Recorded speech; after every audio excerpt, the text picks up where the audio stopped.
Aujourd'hui, on va s'intéresser à une évolution vraiment fascinante du deep learning. Une approche qui change complètement notre façon de voir les réseaux de neurones. On ne les imagine plus comme un simple empilement de couches, mais plutôt comme un flux continu d'informations. Et si un réseau de neurones pouvait apprendre un flux continu, plutôt que des simples étapes discrètes? Eh bien, cette question, elle est au cœur même d'une classe de modèles super puissants qu'on appelle les équations différentielles ordinaires neuronales, ou EDO neuronales.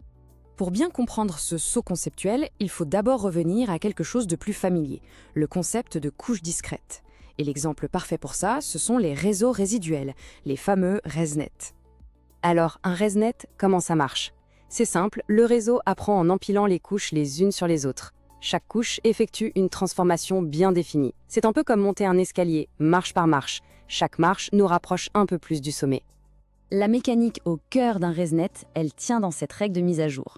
La sortie d'une couche, c'est tout simplement son entrée, plus une fonction apprise, qu'on note f, mais ce qui est vraiment intéressant, c'est que cette formule, qui a l'air toute bête, cache en réalité une connexion bien plus profonde.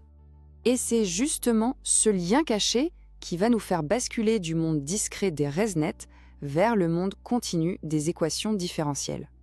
Quand on met les deux formules côte à côte, la ressemblance est bluffante.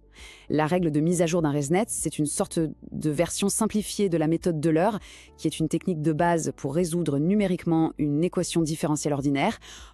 Et là, ça fait tilt dans la tête des chercheurs. Ils se sont dit, mais attendez, si les ResNet sont qu'une approximation, pourquoi s'embêter à approximer? Pourquoi ne pas essayer d'apprendre la transformation continue directement? Et voilà, c'est exactement ça, une EDO neuronale.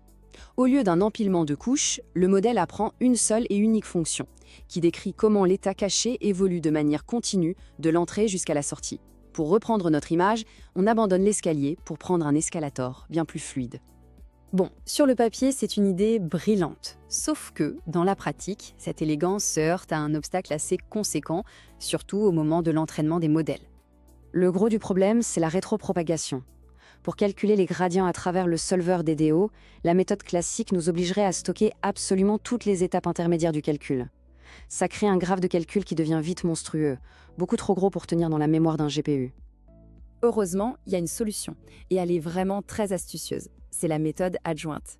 C'est une pirouette mathématique qui permet de calculer les gradients en résolvant une seconde EDO, mais cette fois-ci à rebours, en remontant le temps.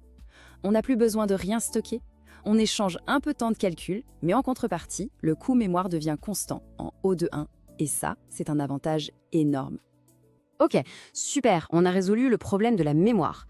Mais comme souvent, quand on résout un problème, un autre, un peu plus subtil, fait son apparition.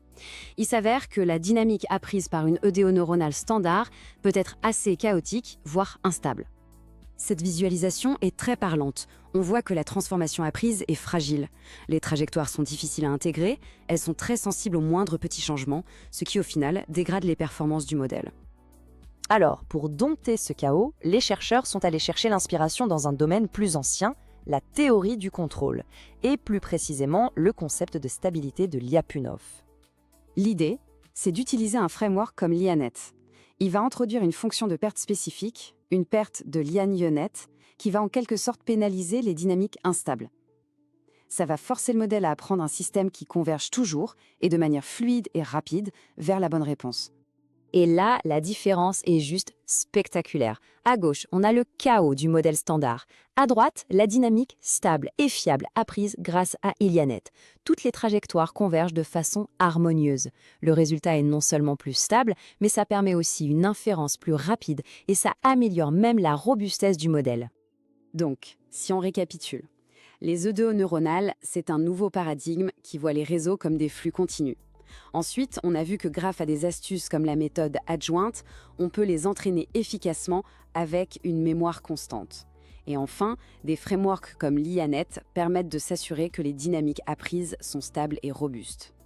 Ce passage du discret au continu, c'est bien plus qu'une simple astuce technique.